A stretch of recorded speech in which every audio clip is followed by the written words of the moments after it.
So, good morning, everyone. I am Chandan Kumar, working as Chief Manager at ERLDC Grid India, which is the independent system operator for the Indian power system. And today I will be discussing on the utilization of synchro phasor data for inverter-based resource monitoring.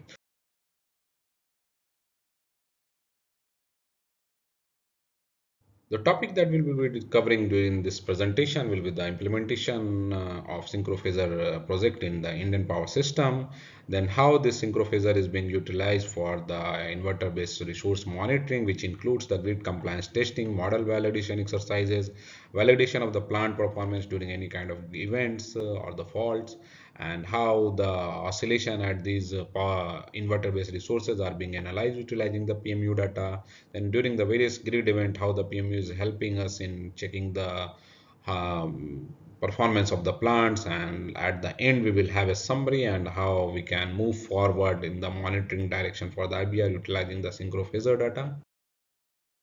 So synchrophasor journey in India started with the regional pilot projects which started in 2010. So these pilot projects were integrated, and based on the collective experiences that has been gained, the Indian power system adopted the one of the largest synchrophasor project, which we call as a unified real-time dynamic state measurement system, in short URTDSM.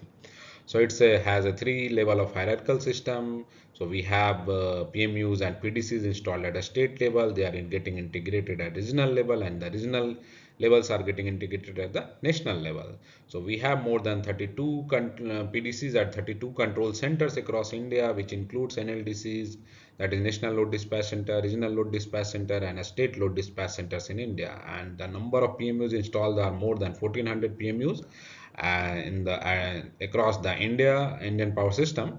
And we have multi-vendor and multi-protocol integration, and the PMUs are installed at HVDC terminals covering the entire EHV substations, and the generating station at 220 kV and above level, the solar and wind pooling station, the fax devices. So we can see that it has a very wide coverage in enabling the system operator in checking the dynamic performance of the power system. In Indian power system, solar and wind resources are being integrated with high pace, as these are inverter technology based generation fleet utilizing the power electronic devices.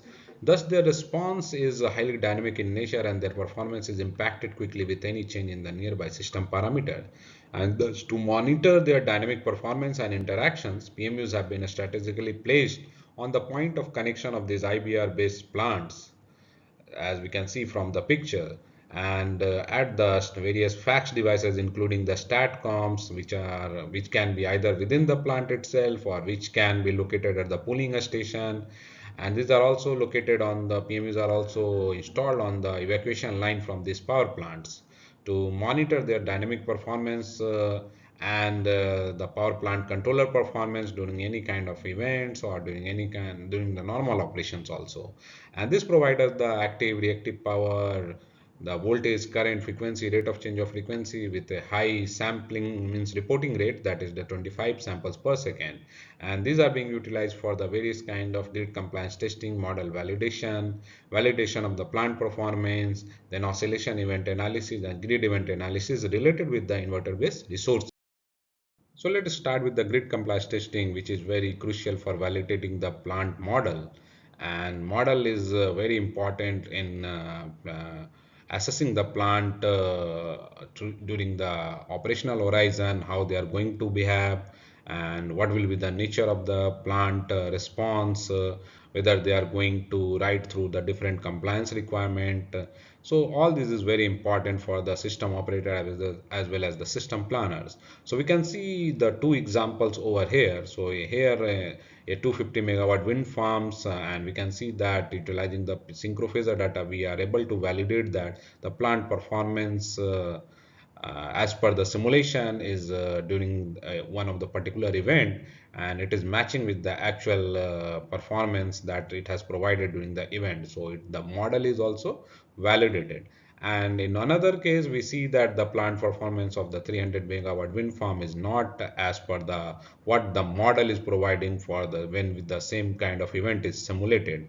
So it helps in capturing the validation of the model, and it helps in correcting those models with the help of the OEM. In the previous slide, we talked about the validation of the RMS simulation model, and now the synchrophasor data has also been utilized for validating the electromagnetic transient simulation model. So here we can see that in one of the real events where the voltage has dropped to 0.86 per unit at a nearby station where the IBR is connected, and using the PMU data as input, validation of this model has been done. You can see the simulation voltage, actual voltage in the active and reactive power performances over here. And such simulation allows us to predict how plant will respond to the different grid disturbances, including low voltage right through and high voltage right through capabilities. So next is the validation of the IBR plant performance during the event. So in the last slide, we look at that how the model validation can be done. And now we will look at during the various kind of events, how the plant is performing, whether it is performing as per the required standard or not. So one of the key aspect that is being checked is the low voltage right through performance and high voltage right through performance. As per the Indian power system, during the low voltage right through, they can reduce their active power, but as soon as the voltage is recovered, then they have to recover back their active power to more than 90% within 1 second. And similar is the characteristic that is required for the HVRT performance. So let us look into the different kind of plant performance during the grid events.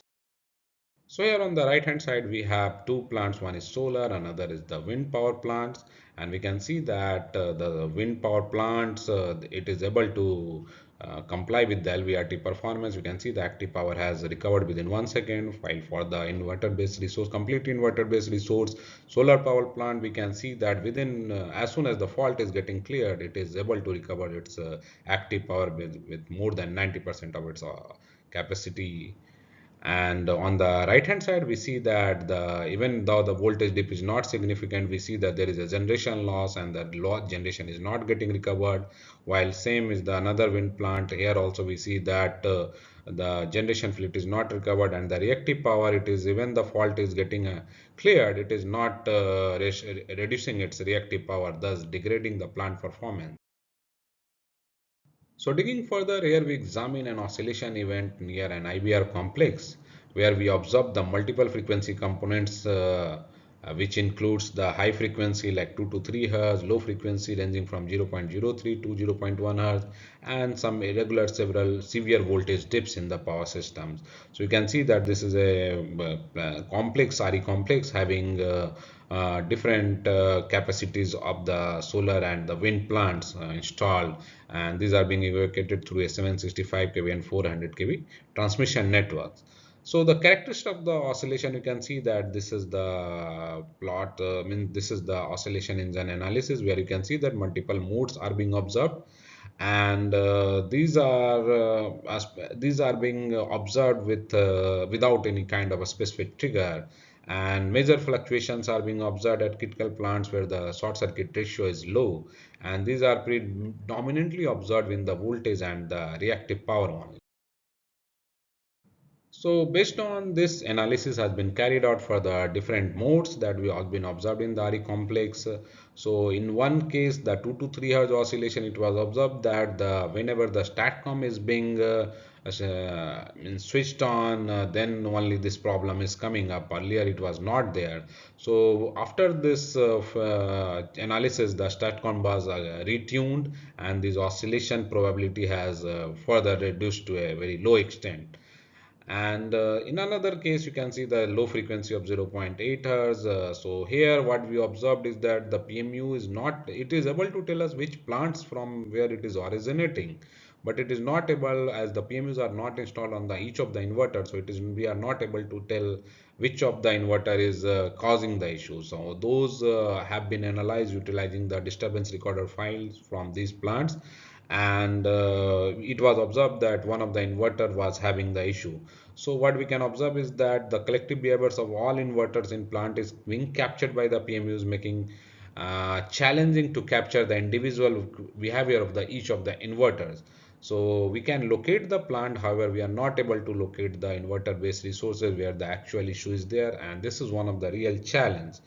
So in case of the multi-mode oscillation, we observe the phase discrepancy in the reactive current injection, the communication delay issues, and we can, after based on the analysis, we observe that the PMUs right now it is giving us only to 0 to 6 hertz range effectively for analyzing the oscillation.